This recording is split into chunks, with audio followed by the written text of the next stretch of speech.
नमस्कार, मैं हूं नीलू। तो एक तरफ इजराइल जल रहा है, दूसरी तरफ हम आपको बता दें कि हूती ने बड़ा हमला अमेरिका पर किया है। और यह बड़ा हमला हम इसलिए कह रहे हैं क्योंकि उसके एक फाइटर विमान को निशाना बनाया गया है। किस तरह का नुकसान अमेरिका को झेलना पड़ा है, बातचीत करने के लिए मयंक मेरे साथ है। मयंक, एक तरफ इजराइल जल रहा है, वहां पर हमास की बात सामने आ रही है, दूसरी तरफ हूतियों ने बड़ा वार किया है अमेरिका पर।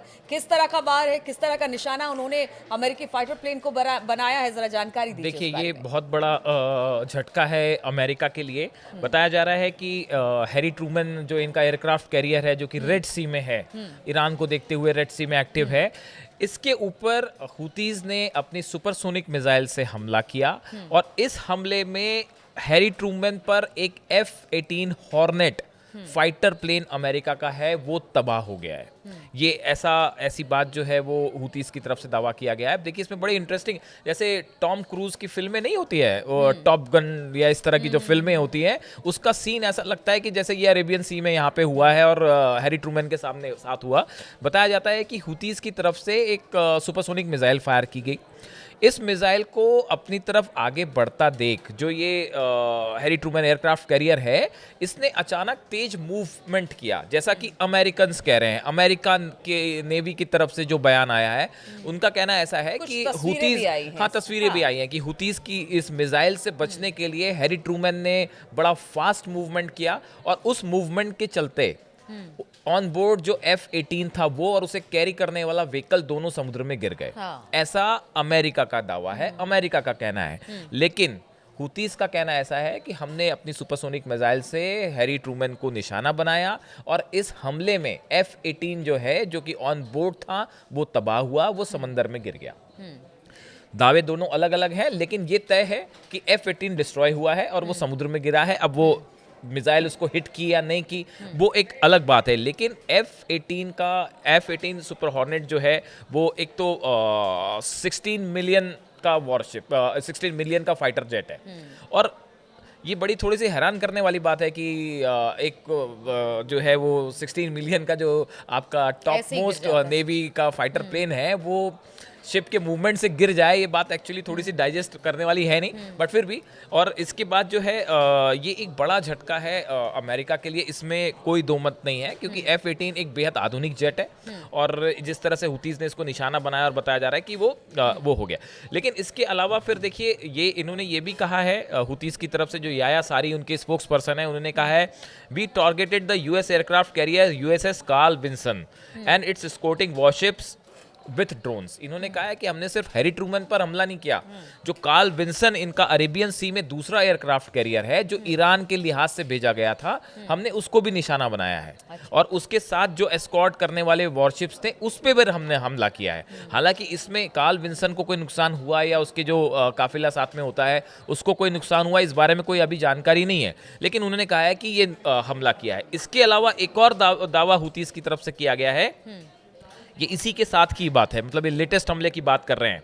उनका कहना ऐसा है कि हमने इजराइल में 2 जगह पे जो है वो ड्रोन से अटैक किए हैं। अब हालांकि उन्होंने एग्जैक्टली हुतीज ने ये नहीं बताया कि कितना नुकसान हुआ है, लेकिन जगह वो बता रहे हैं। एक तेल अवीव बता रहे हैं, दूसरा अश्कलोन जो इनका एरिया है, ये 2 जगह पे हमने नए ड्रोन से नए हमले किए हैं। तो हुतीज की तरफ से 3 दावे हैं। पहला तो जो है वो हैरी ट्रूमन वाली बात, तो वो अमेरिकन नेवी ने भी कंफर्म कर दी है कि एक जहाज उनका F-18 गिर गया है। दूसरा, कार्ल विंसन को लेकर हमले की जो बात है, इसको लेकर अभी अमेरिका की तरफ से कोई बयान नहीं आया है। और इसराइल की तरफ से ये जो ड्रोन अटैक हुए, इसराइल में तो अभी आग वाला पूरा मामला चल ही रहा है, तो पूरा फोकस वहां पे है। तो इसराइल की आर्मी फिलहाल इस बारे में, IDF ने या इसराइली गवर्नमेंट ने इसके बारे में कुछ नहीं कहा है। अब देखिए, हुतीज का कहना ऐसा है, उन्होंने ये बात फिर से दोहराई है कि भाई हमारे हमले तभी रुकेंगे जब आप गाजा में हमले रोक दें, आप फिलिस्तीनियों पर हमले रोक दें, आप फिलिस्तीनियों की जमीन खाली करें और आप फौरन जो ह्यूमैनिटेरियन एड्स जा रही है गजा में, उसको फिर से जारी करें। जो गजा में इस वक्त स्थिति है कि भूखमरी से बहुत खराब हालत है और अब तो वहाँ पे ये हाल है कि बच्चों की मौत होने लगी है भूख की वजह से। तो अब देखिए, ये हुतीस का कहना ऐसा है कि जब तक आप यहाँ पे एड जारी नहीं करेंगे, जो आपने रोक रखी है, तब तक हम ये हमले करते रहेंगे। अब अगर आप देखो कि हुतीस जो हैं वो इतने शक्तिशाली कैसे, उसका एक एग्जाम्पल है। अगर हम लास्ट 6 हफ्तों की बात करें, हम अपने दर्शकों को बार बार मतलब बीच बीच में अपडेट देते रहते हैं जो हमले होते हैं। लास्ट अगर हम 6 वीक्स की बात करें, मतलब करीब 1.5 महीने की बात कर लें, 7 अमेरिकन रिपर ड्रोन्स जो है अब तक उड़ा हाँ वो डिस्ट्रॉय हो चुके हैं पिछले 6 हफ्ते के अंदर। MQ-9 जो ड्रोन्स हैं, ये बेहद महंगे होते हैं, ये अरबों रुपए की कीमत के होते हैं। और ये जो है 7 ड्रोन, ये बता रहे, ऐसी खबरें हैं, हुतीस का दावा है कि जो कि 6 सप्ताह के अंदर इन्होंने खत्म कर दिए, जो कि करीब $20 करोड़ का जो है नुकसान अमेरिका को हुआ है। देखिए, और दूसरी तरफ अमेरिका की तरफ से करीब 750 हमले, 750 अटैक्स हुतीस पर अलग अलग जगहों पर निशाना बना के किए गए हैं। लेकिन उसके बावजूद भी हुतीस की तरफ से इतना बड़ा हमला, वो जो है एक बड़ा जवाब है अमेरिका को। और दूसरी तरफ देखिए, जो अमेरिका के रक्षा मंत्री हैं पीट हेग्सेथ, इन्होंने एक बार फिर से ईरान को एक प्रकार की चेतावनी देते हुए कहा है कि उन्होंने कहा है कि ईरान जो है हुतीस की मदद कर रहा है, उन्हें गंभीर परिणाम जो है वो भुगतने पड़ेंगे। और उन्होंने जो ट्रंप का एक पुराना बयान है उसको रिपीट किया है कि ट्रंप ने कहा था कि हुतियों की तरफ से किए गए किसी भी हमले के लिए अब ईरान को जवाबदेह माना जाएगा, और ये माना जाएगा कि ये ईरान का हमला है। तो अमेरिका के रक्षा मंत्री जो है पीट हेग्सेथ, उन्होंने उसी ट्रंप के बयान को दोहरा दिया। पहले दिए गए थे, फिर से दोबारा से रिपीट किया जा रहा है। यानी इसके बावजूद भी ना ईरान को किसी तरह की कोई दिक्कत आ रही है, मतलब वो पीछे नहीं हट रहा है। या फिर बात की जाए अगर हुती की, हमास की, तो वो भी पीछे हटने को थे। तो इस बयान के क्या मतलब है? क्योंकि चुनौती तो लाल सागर में लगातार अमेरिका के लिए बड़ी चुनौती, बड़ी चुनौती, जो हुतीस जो हैं ये लगातार अमेरिका को निशाना बना रहे हैं। और देखिए, यहाँ पे सिर्फ इनका हुतीस का इतना ही दावा नहीं है। हुतीस का कहना है कि जो यहाँ पे व्यापारिक जहाज निकलते हैं यहाँ से, उन सबको हम निशाना बना रहे हैं, चाहे वो इसराइल के जहाज हो, चाहे वो अमेरिका के जहाज हो, या चाहे वो नेटो के जहाज हो।